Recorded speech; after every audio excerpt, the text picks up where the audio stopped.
Just an amazing struggle, Fabi. It looked like you went for it from the very beginning.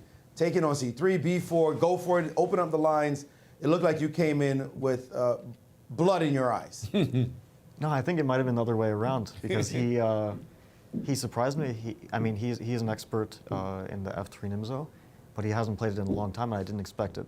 So at the start, I wasn't sure which line to play, and I picked a line that Levon played against me.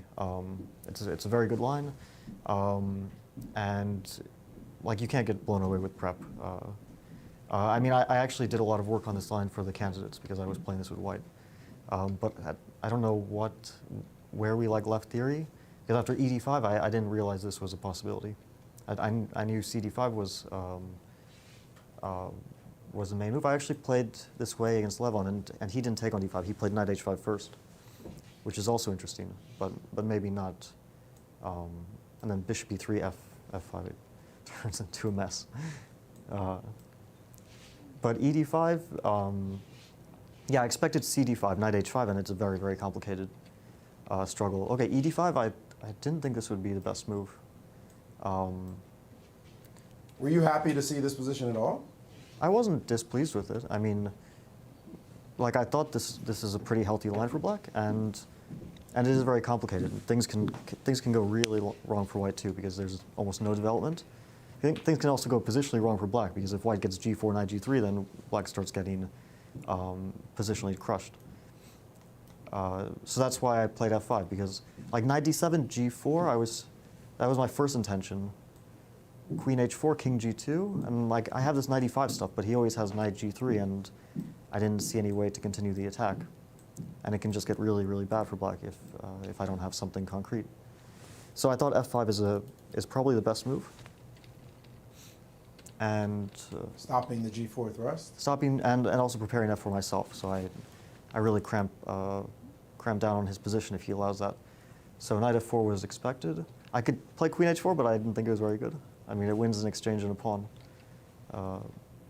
But the problem is I take on H1 and Queen E2, and my position, besides speeding up an exchange, is I wasn't sure. Like my queen's not getting trapped. I even have a move like G5 here, G5, 96, F4, or something like this. But I couldn't quite make sense of it. It just looked like too much of a mess, and I didn't want to go for it. But I did spend some time considering this. So I thought, okay, take G5 as normal. And yeah, I wanted to play F4 first to stop him from F4. But then after G4, I thought he'll have G4, and my bishop doesn't have a place to go. That's at least the reason why I did this. And then he plays B3, bishop B2 eventually. But maybe this was better than what I did. It was so difficult to decide on, because each move we both have a lot of choices, and it's a very murky position. So yeah, I was very happy with my position, though. I saw this whole F4 stuff, and I got very optimistic. In this position, if you may, the engine suggested G4 with knight E4. What was your consideration about this line? I didn't like this so much. If he plays bishop D3, like I see the bar says I'm much better, but I can't imagine why I would be much. Rook E8, B3. Do I play knight C3 at some point? Is that bishop B2, knight C3? That's the only thing I can imagine. And then I guess I'm in time to support the pawn. Otherwise, it just doesn't really make much sense, I thought. Okay. But yeah, maybe this was much better. I don't know. I was actually kind of thinking that I have a very strong attack here, so I might have misevaluated it. Yeah, it looks like Peter's Fiddler came in and said, why did you play bishop G6 before the move rook E8? I didn't realize H3 was an option, and I thought if rook E8, instead of queen G7 or instead of bishop G6? Instead of bishop G6, if you can go yes. Yeah, just one more move. This move was possible also. Yeah, rook A8, I thought he'll play bishop E3. I didn't see how to continue here, because now bishop G6, he's the one who gets the trade on F8 first, misplacing one of my pieces. So I didn't see the next move. Maybe there's queen E5, but I I preferred bishop g6 because I didn't realize h3 was an option at all. And that was kind of unfortunate because after h3, his king finally gets somewhere. To safety, yeah. Like relative safety. His king gets to h2, but his bishop still can't move because of queen e5, so he's still kind of stuck. But yeah, he shocked me with queen e2. I couldn't.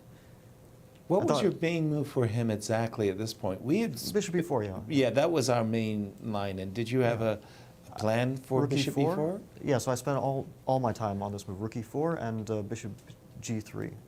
Right. This And was yeah, and if rook e1, then he takes on g6, rook e1, and my king is actually in.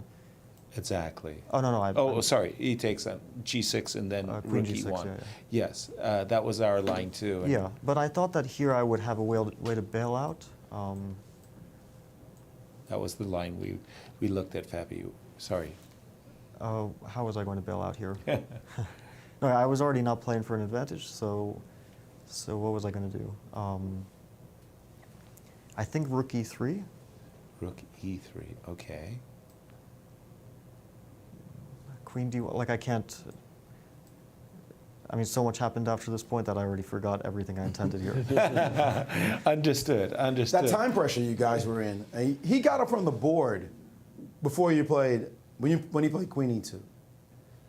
He got up from the board and walked away. Were you even aware that he was away from the board? You were so focused because knight f6 must have been just going off in your mind, but he wasn't sitting at the board to give you any clue as to whether or not this was a good move that he had overlooked. Well, I don't look at my opponents to figure out what the. I understand, but moves are. he actually got it from the board even. I mean, Yeah. such a move, queen e2. But he sometimes does that, so I didn't. If I noticed, I didn't read much into it, and I realized that I have basically no time. I have to really ration my time because we had like I don't know, 15 moves left, and I have like 3 or 2 minutes. Right. So I knew that I really had to economize with my calculations. I couldn't spend any time, trying to figure out details. I had to basically pick a line and calculate it as best I could. So I didn't look at any move besides knight f6. Once I saw that move, I just spent my time calculating it, and it looked good. And I don't know why he went for this, because I mean, queen e2 just doesn't make a whole lot of sense to me. I don't feel like I'm any worse after that. It looked like he just overlooked everything that happened. Maybe he missed collapsed knight f6. instantly. Yeah, maybe he missed knight f6. I don't know if he. It was still unclear. He could also sack the queen there. That's what I actually thought he wanted to do. Exactly, Fabi, if I could just draw you to the board. I thought that, first of all, he spent 2/3 of his time, his remaining time, playing the move queen e2. You answered the most direct, and we thought that his intention had been to sacrifice his queen with bishop takes g6, rook takes e2, bishop f7, and when he didn't do it... But just one... Oh, sorry. After bishop f7, I was going to play king g7. So... Oh, sorry. After you're I mean, not king going to f7 take... is the automatic recapture, but king g7... Okay. Because if bishop d6, there's knight e4, I thought. It looks like his pieces are suddenly hanging in midair. Now I see that he has bishop f8, but I don't think it works. And gf6, now king f7, my king is very safe behind the pawn. I So see. this is what I was happy. And then I started to pick up pawns. I thought that I would be better. Okay. I still expected this because it doesn't look clear cut. I still can't really attack his king because he just defends g2 and his bishop controls his diagonal. So the only way for me to play for an advantage here is basically to try to collect as many pawns on the queen side as I can. Right. But did you feel that he was going to play bishop g6 when he played queen e2 as well? I thought it has to be the idea. Exactly. Yeah. Okay, so yeah, there was a logic glitch. Then, when did you know it was all over? At what point did you think, I got this? Okay, I mean, I thought this should be winning. Because I like, instead of rook f6, I have so many. It still seemed very difficult to me Okay. because d6 is so weak and his king is still very safe. But somehow he's pinned in all sorts of ways, and I thought rook f6 is not the only move. So usually if you have a wide choice, one of the moves is probably good. I mean, queen f6 is also very, very logical and probably fine. Okay. Yeah. So, big win for you, winning with the black pieces against a player like Shakhriyar. No easy feat. You got 2 rounds to go. You're half a point out of first. Are you thinking, or what are you thinking right now? Yeah, this was a really important win. I mean, because Vachier-Lagrave is very dangerous with white.